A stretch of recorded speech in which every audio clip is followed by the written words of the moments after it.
PEGI 18.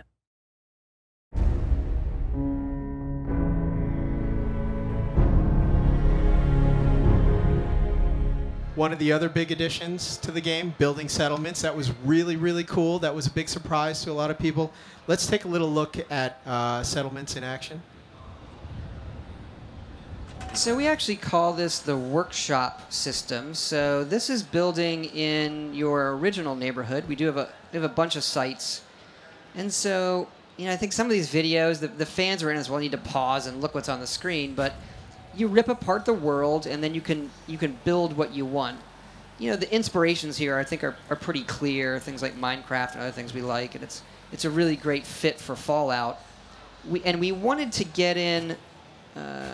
Is there a way that within the game we can take this modding idea or tools we've had in the past and do something in game that the players can make their own without having to leave the game and do it in the creation kit or things like that. And it does fit into part of the fiction of part of the game,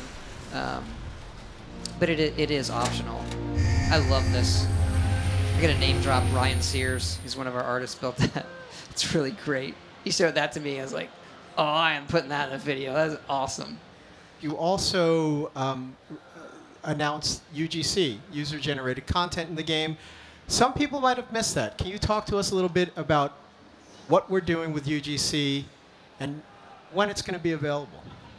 Yeah, so we're doing it on the PC similar to Skyrim. We'll have the creation kit that will come out, not at launch. Just like Skyrim, it'll come out early 2016. And then, you'll have all the PC mods and all of that stuff. But then what's really exciting is we're finally bringing it to console. So working with Microsoft. So once we get it out on the PC with the creation kit, it's then going to come to Xbox One.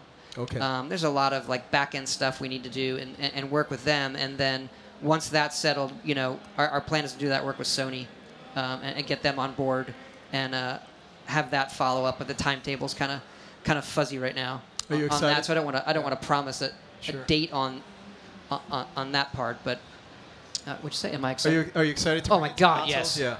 Yeah. I think the modding part of our games is just, it goes back to making your own adventures with D&D and those kind of things. Sure. And we've always pushed on it really hard. But if at the end of the day, the audience that can do that stuff or is even doing it is not as big as people think percentage-wise, and it's just been on PC. So the first way to make that a much larger percentage of the audience is to bring it to console, where a lot of our players are. Another thing you're doing that offers, again, this great player freedom that you guys really love at Bethesda Game Studios, the advanced crafting, or the crafting system, which might be, as you said, the most advanced crafting system yet for a Fallout game, for a Bethesda game. Oh, yeah. Let's take a look at the crafting system in action.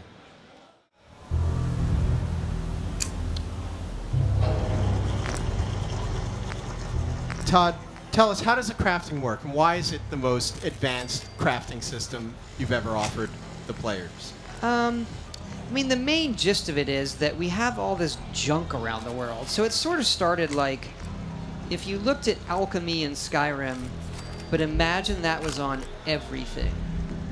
And so that stuff in the beginning of the game that you would just think is crap and laying around, you would then realize, oh, I need the baby bottle because it has X.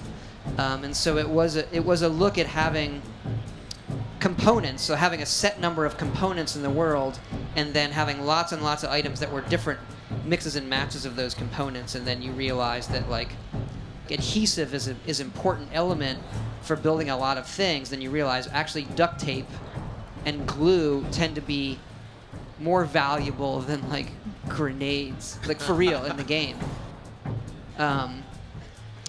And so just by system, we tend to work and want to systemize things for a big world. Right. And the fact that the stuff breaks down to components, we then have the ability to add, if we put this a water bottle and the chairs and this and a television, and then we figure out what components it would have, and we're able to balance that on a massive scale instead of if the crafting system required specific items. to craft, if that makes sense. So it does, and in essence, what you've done is ensure that almost every, or at least what I think, ensure that almost everything has a purpose in the game. Yeah, absolutely. Is that correct? Yes, and not everything has components. That's the better way of saying it. Okay. Yeah. But you won't be collecting junk and then it remains junk. Right. You don't There have will always anything be that some just sort of has, like, value. my only existence is I am worth 2 caps. Right. We have nothing like that. So it also causes this very interesting economy in the game where traditionally you would pick everything up and then just sell it. Mhm. And now you pick it up and you say, well, I can make this out of this, or I can make this out of this, or maybe I do want to sell it. And so we usually, at this point of the project, we're trying to balance the economy and get rid of, all these money exploits. And it's at this point of the project, we actually have very few, because most of the people on the team playing the game are hoarding all the crap to build with instead of selling it.